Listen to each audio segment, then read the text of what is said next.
Hello, and this is Property Matters, a weekly catch-up on all matters property, supported by Fairview International Property Consultancy and auctionproperty.co.uk. And we're live every Sunday from 10 a.m. on YouTube, Facebook, and on our website, propertymatterstv.co.uk.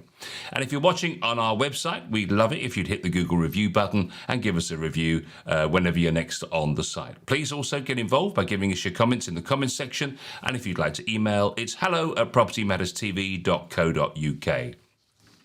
Property Matters is also available as a podcast on our website and via the biggest podcast platforms available every Monday at 10 a.m. And from today, I believe we're also available on radio, but we'll find out more about that in just a second with Joe. So let's talk to Joe. What's all this about a brand new radio station, Joe? Yes, good morning. Good morning, everybody. Good morning to our viewers. And of course, hopefully now our listeners as well on dilseyradio.com. It's an online radio platform which we've just gone live on, and Property Matters will be there 10 o'clock every Sunday morning. So you can have many different types of doses of us. YouTube, Facebook, radio, and of course here with our smiley faces on a Sunday morning. So exciting new project, just really to make sure that we are delivering the messages of all matters property wherever and however we can. The empire continues to grow, Joe? I don't know about that, but you know. So let's get into our first story of the day then. This is MPs urging the government to take action on leaseholds and managing agents. Now, I thought, oh goodness, now here we go again, bashing at the property industry. But actually, some of the stories in here that are being debated, this was quite a big debate last week in the Commons. So a number of MPs have called on the government to urgently look at the leasehold reform, and also in particular with review to managing agents. And focusing on those service charges. So Barry Gardiner, who's the Labour MP for Brent North, said in a debate about leasehold and managing agents, he said that there was a compelling case for wholesale reform. Millions of people in the country are having to reassess their lives, he says, and the possibilities that they thought were open to them. Even on changing jobs, trapped in their own homes, they're unable to sell, unable to move to a new job, or trapped in a one-bedroom home and they want to have more children, that kind of thing. He said that he wanted the case for an increase in service charges to be included in any reform, with one participant in the debate noting that there had been in one instance a 3,000% increase in service charges in one case. He said, I'm glad that the Minister has agreed to take up the case and look into it further, because it is astonishing what's going on. Following up on the scandal of managing agents often being at the centre of a web of companies all linked to the same beneficial owners. So we'll come on to that in just a second. But he talks about in Wembley Central apartments in his constituency. So one of joint developers sold to a Canadian company, which then sold back to Wembley Central, but their Jersey version. So they claim that what they're doing is getting these charges for all the remedial work that's required, and yet the original freeholder is now also the leaseholder. So there's some skullduggery going on, and obviously, you know, if we're seeing cases of 3,000% increase, Joe, something should be looked at. Absolutely. Yes, a great subject we brought to Property Matters, and of course I'm glad it's been highlighted in the government. The thing with service charges, Paul, is fundamentally it's a little bit of a hidden extra, as I would really say. So what happens is that when somebody takes out a new lease or takes over a property on a lease, and that also depends on the type of property. So anything like freehold, where they have a long 999-year lease, like the peppercorn rent, the chances are there are probably no service charges. If you are a masonette with your own front door, the chances are there are probably no service charges. You may have a common insurance policy, buildings insurance policy, with upstairs and downstairs to protect yourself. But because you have your own front doors, fundamentally there is no common area as such to maintain, and therefore there shouldn't be any service charges or maintenances. What there might be are, if they've given it to a management agent, that management agent may keep a log of the rates of the rent that is due, and the rent is due to the freeholder, which is normally quite a nominal amount, and in that they might add some service charges. Where it really affects people is when you've got these new modern blocks of flats, because nobody is actually then in charge of the serviced area, the communal areas, the gardens, the exteriors, etc., etc. Because obviously, if you've got 30 people in a block, then not one person is going to be responsible. Someone has to take on. So then the freeholders may appoint a management company, and that management company theoretically becomes responsible for the service element, i.e., the common areas, the lighting, the cleaning, etc., etc. And that is the hidden extra, if you like to call it that, because what they do is they will end up saying, "Oh, we actually employed a cleaning company who charged X, Y, Z," and that is then costed out to the individuals. And nobody really has a real sort of hold on that situation. So it could be as little as £30 a month, and it could be as much as £300 a month or more, as the chap says he's gone up by 300 times. Then the other aspect of that, of course, is that people don't keep a log. So they don't keep a log of all of the invoices and stories that they get. So what happens is that each time they want to sell their property, they have to go back to the service management company, and for that they will charge a administration fee. So there's all these little bits that gets added on, which then make it unviable. The biggest problem has been the latter, I suppose, the last 15, 20 years worth of buildings. The service charges have been astronomical. The ground rents have been incremental, where they say, okay, for the first 5 or 10 or 15 years, it'll be £250. Then it goes whacking up to another 300. So it becomes really a hidden expense. And given the time that we are going through at this moment in time, with cost of living and all sorts of other things going up, these little other charges that come in only add insult to injury. So forgive me, is there a difference then between a managing agent or a letting agent? Are they essentially the same thing, or are they different? Okay, so the letting agent is the agent that is actually doing the rental of the property. In other words, you are the owner and you decided to rent the property out, and you're going to appoint a letting agent to let your property out. The managing agent is the managing agent that manages the whole block on behalf of the freeholder. So they are a separate entity to the letting agent. Now, some letting agents may also be the managing agents, but that's because they've been managing the block, and some of the landlords in those properties have chosen the same agent, perhaps to rent the property out for them. So they may say they manage it and they let it. They run the two entities separately. So, but that is the distinct difference. Sometimes you'll see a sign saying "let and managed by XYZ." Let and managed means that they have rented the property out and they're managing that property, the rental aspect of it only, right, for the landlord that they have rented the property out. Very confusing, but hopefully that's clarified that point. Yes, it's unbelievable. Actually, the government were given a full report on this in 2019, and the recommendations were made then. And presumably all of this obviously comes off the back of the whole Grenfell and safety thing, because clearly a lot of these charges, I think, are, whether they're legitimate charges or trumped up because of that as a reasonable excuse. I suppose the government could say, well, we did have a pandemic to deal with in the meantime since 2019, but they do have some so-called blood on their hands, really, in a way, because they've done absolutely nothing despite the report in 2019. Yes and no. I think, I always think that sometimes we point at the government or any government primarily because that's who we find that, if we point at them, they'll take it up and start doing something. But fundamentally, this is the management company. These are the freeholders that build these properties and then set out the new leases. And in those leases, they decide at that time that there are these add-ons that can be added in the lease. They are not government responsibilities at that time. It's a bit like, so to be a layman in this, it's like you're the guy who's built it, and you're then going to sell all of the properties, and you're going to sell them all out on a 125, maybe 199, or whatever lease that is going to be governed. You're the one, as the landlord, the freeholder, the developer, the builder, who's actually set out the tone of what that lease is going to be. It's got absolutely nothing to do with the government. Now, the problem with the government situation is that when landlords then sell their asset off, which they do, they'll sell that because there is a value in the aspect of the freehold.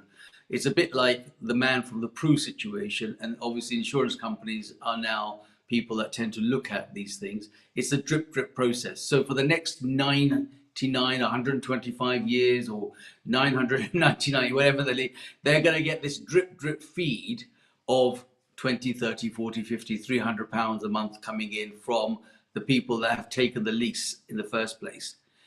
And that then becomes an asset that they think, well, okay, if we put that and multiply that over the next 30 years, it's worth X, Y, Z to us. And so I don't believe that that situation's got anything to do with the government. Where the government get involved is when they haven't policed or helped the situation or worked out why such astronomical charges. If the charges are definable, fine. If they are not, and then you have a situation like the Glenfield Tower scenario, then of course it always rolls back and says, actually, why wasn't this protected? Well, it's the freeholders that would have been out. In the case of Glenfield, the freeholder was the council. The council built those blocks. It was the council. So that's why it's ended up at the government's doorstep, because theoretically they were the owners of it. But there are a lot of people that are just private owners that have these new leases that have been issued out. And so it's not always the government, Paul. Have you left me?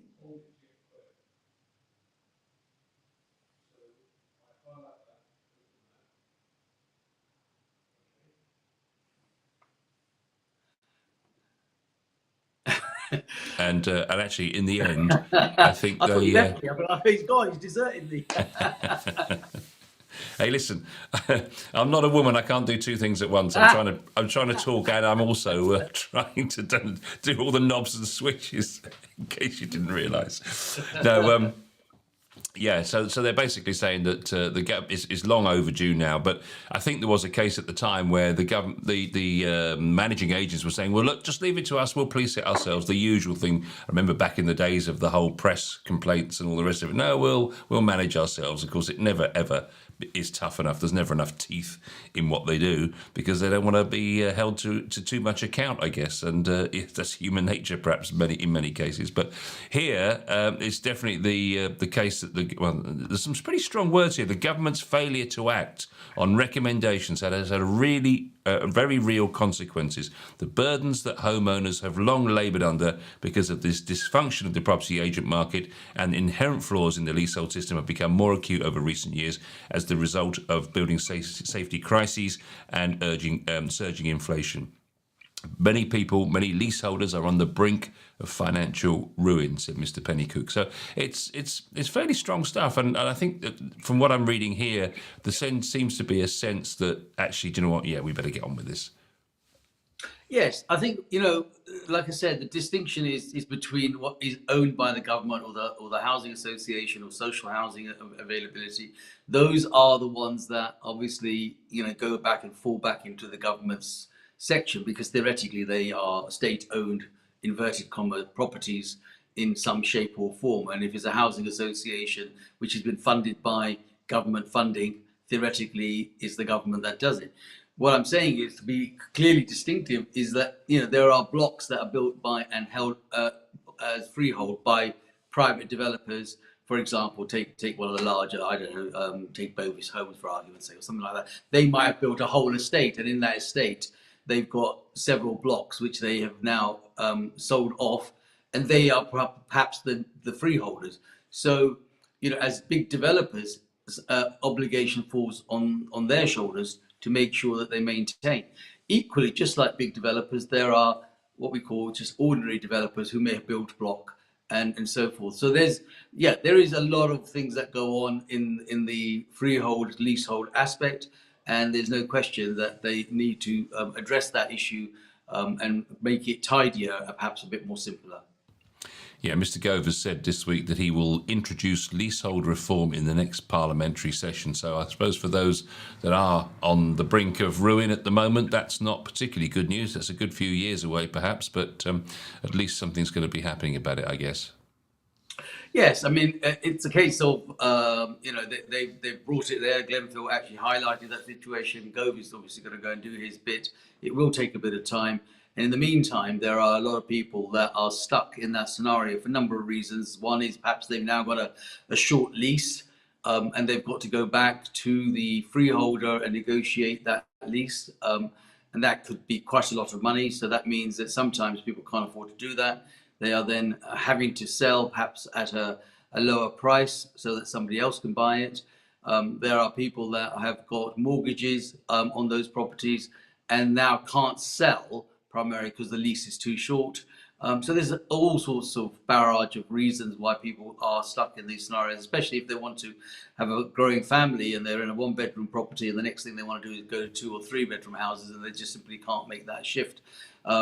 That's not going to get solved overnight. That's a long overdue situation. But what they can do is going forward is tidy up the new leases, which they have been doing. I think the new leases on new developments has to be pretty much a 900 odd year lease with a peppercorn rent and perhaps even the share of the freehold so that the owners are actually in charge of their destiny going forward, which that has not been the case. So yes, it will be some years before we get that actually into some sort of shape. Here's another thing that's new to me this week. Buy-to-let landlords welcome landmark ruling from the Supreme Court. Caught my eye, not surprisingly. The National Residential Landlords Association has welcomed a landmark ruling from the Supreme Court which provides vital clarification about the responsibilities of so-called rent-to-rent companies. Now, do you want to explain to us what rent-to-rent companies are? Because that's a new one on me. So basically, rent-to-rent companies are a middleman between the actual original owner of the property, the landlord, and perhaps the tenant. So in some cases, what happens is that they call it like a guaranteed rent. So let's say a managing agent decides that he can probably rent this out much more regularly with no void period. He has to guarantee the rent to the landlord. That rent may be slightly lesser than the market value in order to give them the comfort that when they are renting out and if they are in a void period at any time, they can cover the cost. But it also takes the responsibility away from the landlord to deal with all the maintenance issues, all the updating and so forth. So it's like a middle lease, a sublease, you could probably call it a sublet if you want to use another word for it, but it's a sub situation. So let's say, to give you an example, let's say you're the landlord and I then take a lease from you for the next 5 years, 3 years, and that lease would be to say that I can get on with it, basically do whatever I feel fit as long as you get your rent without fail, month in, month out. You are then void of any responsibilities of maintaining and dealing with that. That becomes my issue. I become the rent to rent. So I've rented it from you. I then now rent it forward out to the ultimate tenant. And so in theory, become responsible for that property. The gap in the earnings is probably my gain. And your gain is that you are now void of all headaches. And so that's the rent to rent scenario. It's a sublet situation that happens a lot, happens to scenarios where basically landlords might be abroad, don't have the withal and the facilities to handle the maintenance, the leaky tap job, etc., and they'll give that to a letting agent. So the letting agent then might say to them, well, actually, we offer you another package, and that package is that we take it off of you and then we manage it. So what was interesting in this case, Joe, this is the case of Rakusen against Jepson, because what had happened was the landlord, Rakusen, had agreed to let a flat to a rent-to-rent company. Property required a licence, but the company didn't apply for one. The tenant, clearly very smart, as a result of the failure to be licensed, the former tenant of the flat sought a rent repayment order against Rakusen rather than the rent-to-rent company, even though he had not received the rent directly from the tenants. So rent-to-rent companies obviously take over the running of the property for the landlord. In an initial tribunal, it was ruled that the rent repayment order could be applied against Rakusen. The Court of Appeal, however, later overturned the decision and ruled in Rakusen's favour, which makes a lot of sense, really, because at the end of the day, what responsibilities are there for the rent-to-rent company if the landlord takes all the flack?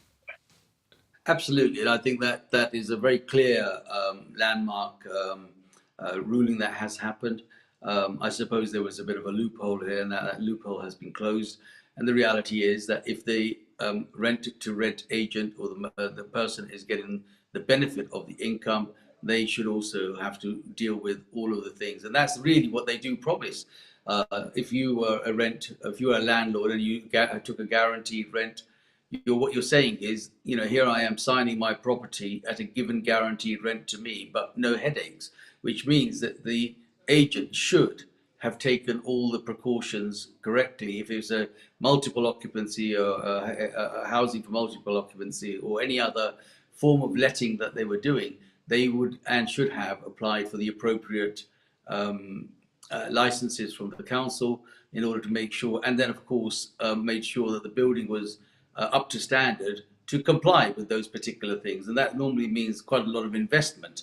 And that's part of the reason why they may have sort of taken a risk and said, okay, well, we'll try not to do this, keep it under the radar, etc., primarily because it means that, they might have to invest in fire doors, etc., all the other stuff that on a multiple occupancy that you would have to do. So it's a good ruling for landlords to know that, and it also clearly clears up the situation for any rent-to-rent scenario, so that they know that the full responsibility lies with the agent.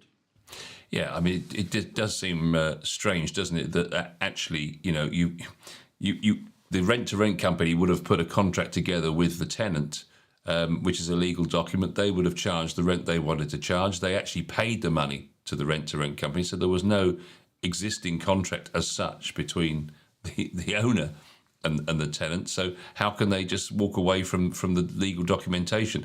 I suppose their argument perhaps in court was that actually, the landlord should have let us know we needed a license, perhaps, or shouldn't have even let it to us without having got a license or made us aware of it. Maybe that was their argument, perhaps. What do you think?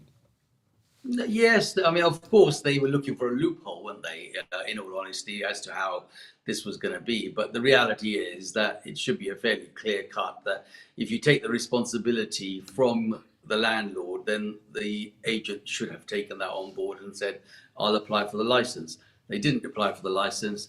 The tenant obviously made a complaint about it and tried to, put it on. So now the ruling has been as such that the agent is the one that has got to pay up the difference, and the landlord doesn't. And it's quite sad that it happens. But these are the sort of things, Paul, that then unfortunately give the industry a bad name, because people think, well, I don't want to do that because I don't want to be held responsible. So it's always important to make sure that you read the contract, understand exactly what you're committing to, and make sure that you are not held responsible, and if necessary, take advice.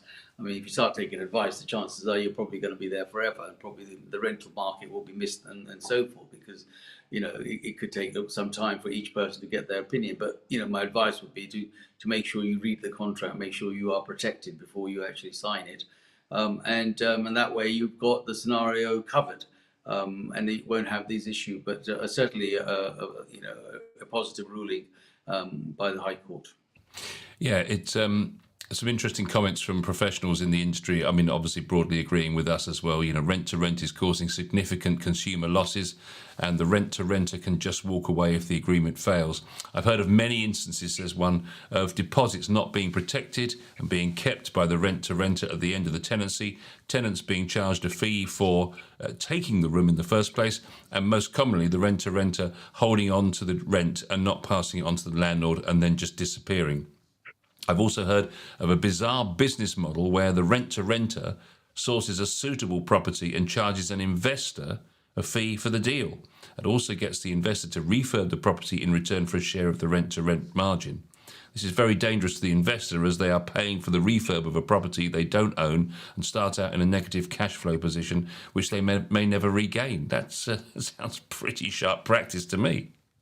Yeah, I mean, again, it's the case of, I suppose an investor would look for a return on their investment, and if a managing agent has got a rent-to-rent property, they'll turn around and think, well, actually, it does need a refurb, but maybe I'd have a share of this as opposed to not, and then get someone else to invest in it. But the reality is that they only have, if they do have it, they only have it for a maximum, possibly 3 years, up to 5 years, maybe as a rent to rent, and then they might come out of that relationship. So if there is an investor that is investing, they need to invest wisely to make sure that at least their income is protected even in that short time, and also perhaps get a copy of the rent to rent agreement from the agent that they're working with, to make sure that that agreement is watertight, and how long it is, so that they can see if it's worth investing in and doing up a place and making sure that they get a return.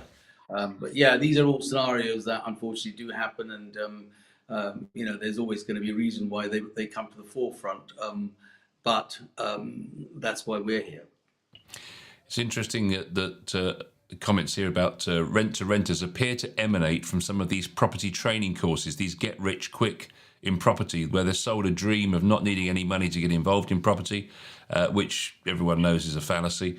These property trainers are turning out hundreds of rent to renters every month who do not have a financial position to offer guaranteed rent, and who are not experienced enough to run a compliant tenancy, thereby putting landlord and tenants at risk. Most of them are just naive people who bite off more than they can chew, but some of them see the easy money and get a taste for defrauding landlords and tenants. I know of one rent-to-renter deal sourcer who has £17,000 worth of unsatisfied CCJs in both his personal name and administratively in a delinquent company, which is interesting, isn't it? Yeah, I mean, there are a lot of these get rich quick training courses, all related to property, all telling them that they've gone into 6, 7 figure numbers in a matter of a year, and this can all happen and so forth. And yes, I suppose it could happen, but it's not the reality. They do come back. It's a bit like those pyramid sellings, Paul. Sooner or later, the last person in is going to be the one that's going to lose out. And it's the same scenario here. You're going to have someone who's going to actually lose out. It might be the investor, it might be an agent, it might even be a landlord who's actually, given the property out to someone and ended up owning a property that is now not fit for purpose because they haven't paid the rent. So all of these things do happen. So we always say, take caution, understand and make sure that properties are inspected, and all sorts of things are done in order to make sure that your property is being maintained in the right possible way. They know of one case where the landlord's name was put onto the ASTs for the sublet, but the rent-to-renter wanted to use the landlord's name for the court documents for rent arrears. A legitimate rent-to-rent arrangement is a management contract, not ASTs, and as the rent-to-renter guaranteed the rent, they are responsible for rental arrears and evictions, not the landlord. It seems that this rent-to-rent sector, which is new on me, I didn't know anything about it until this weekend, to be perfectly honest with you, but it's interesting, isn't it? Because they're saying that it's going to have regulation fairly soon, because I think they've realised that this is getting way beyond what it should be. And that's why I went to court and got the High Court, and that's why this particular landmarking situation has had to happen, because obviously it was a scenario that people were getting away with and dealing with, and it's unfortunate. But like I said earlier on, it's those situations that actually give the industry a tarnished name. When the other people are doing the thing quite, up to the degree of the law in the correct way, there's always going to be someone somewhere that thinks, okay, well, there's an opportunity. And rightly so, there are these management training companies that are obviously providing, routes to people to say, look, you can go and do this. And I hear it all the time. People come and see us about these things and say, I've got X, Y, Z. Or currently, at the moment, there's a lot of companies come along and say, we can give you a guaranteed rent, give us a block, give us this, give us that. And actually, when you start to unravel it all, peel the onion skins back in the game, you find that ultimately it's probably the same thing, same scenario, and what you're going to get is probably not what you're going to get back in the long term. So you have to act with caution to make sure that it is. I mean, the best answer to all of these questions really is to stick to the rule, and the rule is the landlord be the agent and let it out, instead of trying to be everything to everyone and trying to make the extra bits there, which they will. But landlords are equally at fault because they look for the easy road as well. And if they think that, by just doing this means that I'm away from my headache, then later on it comes back to bite them. Equally will suffer from it. So, stick to my advice would be to stick to the basic rules of being, the agent for the letting, as a letting agent for the landlord. But yes, these other schemes do exist. And you can see the appeal of it. So if you're a small-time landlord and you thought, oh yeah, I'll get into the property game and get myself a couple of buy-to-lets and everything looks good and you can have a nice residual income coming in every month, but then all of a sudden you get a problem tenant, the place gets trashed, you get all kinds of issues with it, the leaky taps that we talk about every week. Suddenly, somebody else that take all that mither away from you does sound appealing, doesn't it? It's very attractive. That's what I said. I mean, I fully get it, especially if you're a landlord that is a small landlord with a small portfolio of properties, but you've invested because it's part of your future plans, it's part of your pension retirement plan, whatever the circumstances might be that you want to do. And you think, okay, well, actually, you know what, it's easy to do this. I just, I don't have a mortgage. Perhaps you don't have a mortgage on it. They may have bought it cash. So they look at it and say, well, actually, I'm getting a really good return on my investment. I'm not going to get the same return of my money sitting in the bank, for argument's sake. So I might as well just stick it on a couple of buy-to-lets and give it to someone to, all done with the right intentions. No reason why they're not. But of course, what you can't bargain for is what happens in the journey, and that's what rent to rent is caused and highlighted, which is probably part of the reason why we haven't sort of discussed it. But fundamentally, it's just a middleman practice that exists in the larger scheme. Let's change tack somewhat for our final story of the day, and that is back onto mortgages, really, I suppose. Removing the age limit on interest-only mortgages could help many people struggling to get a foot on the property ladder, according to the National Association of Property Buyers. Reports last week revealed that one bank had removed the age limit on its interest-only mortgages so that borrowers can take out loans for up to 40 years, however old they are.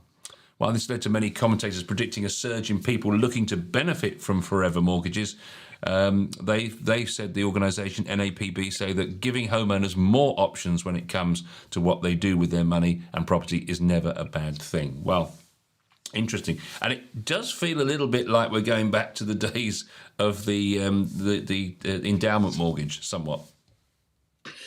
Well, the thing there is, I mean, it's actually, in my opinion, long overdue, because the 25-year term that was always the standard term has become harder to achieve for first-time buyers specifically, because if you're looking at calculating a mortgage, and I have to say at this point that I'm not a mortgage advisor and I'm not giving advice.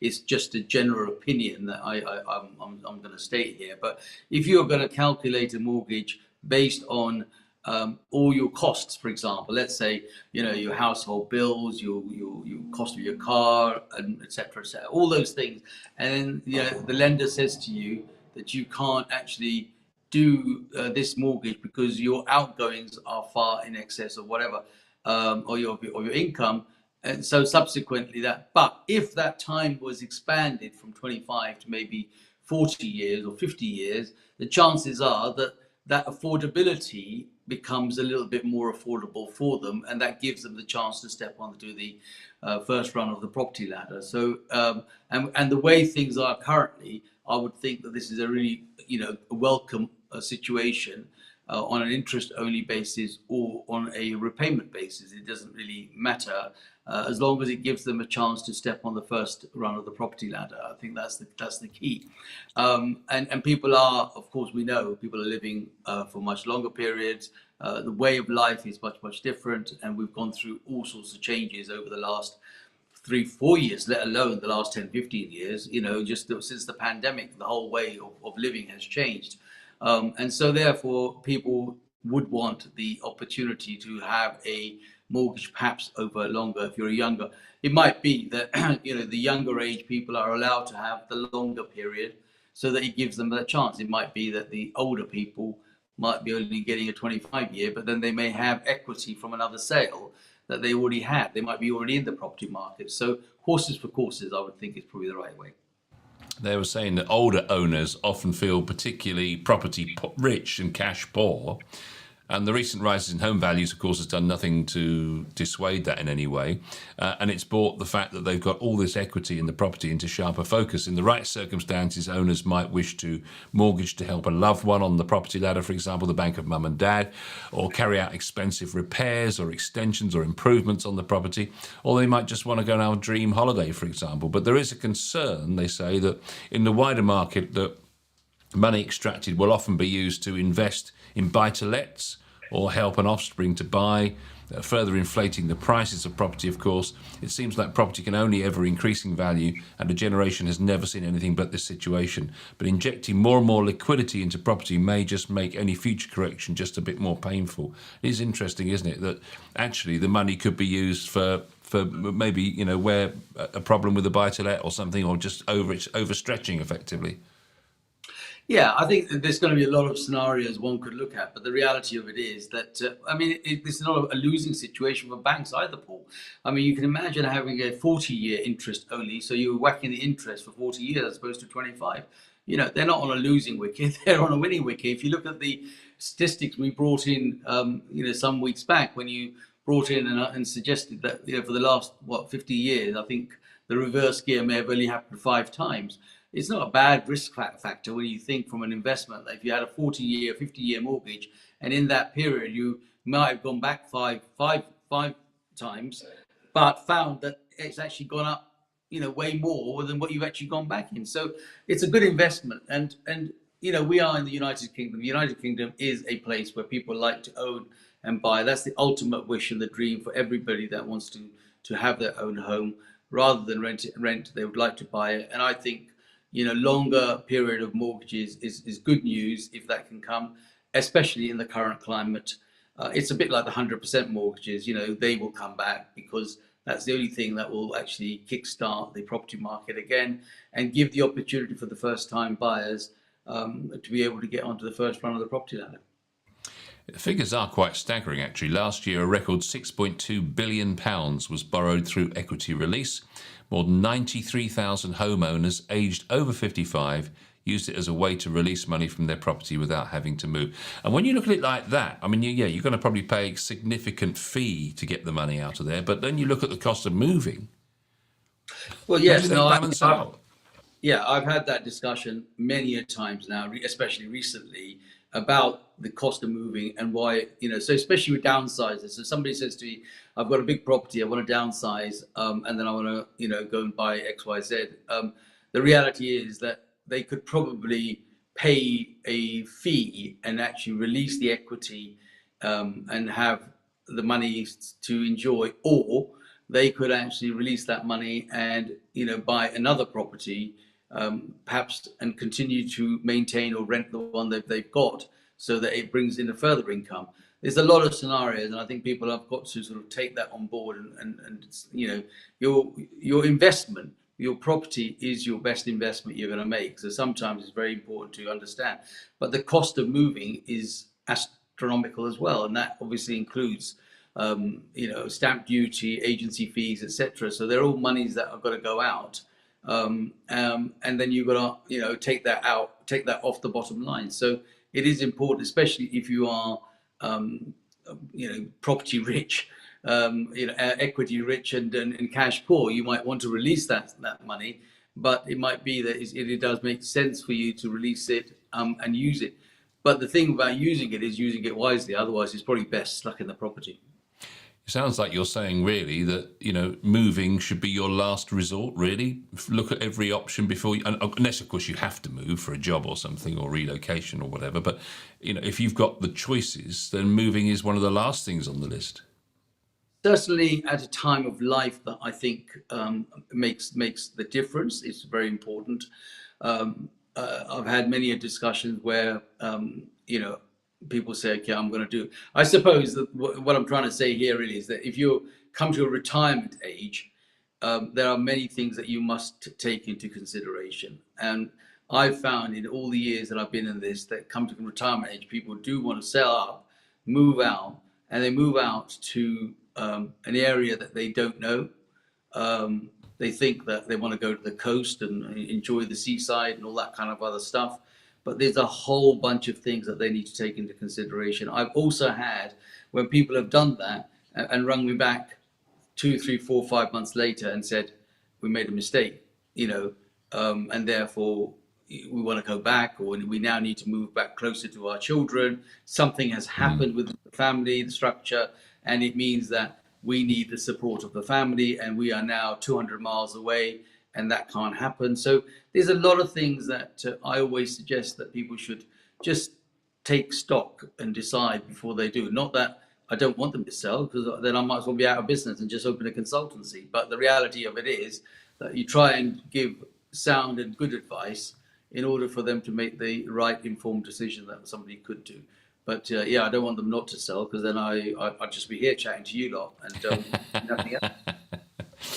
And on that note, I think we'll finish there for this week. Thank you, as always, Joe, for your wise words. Thank you for watching Property Matters. We'll be back this time next week.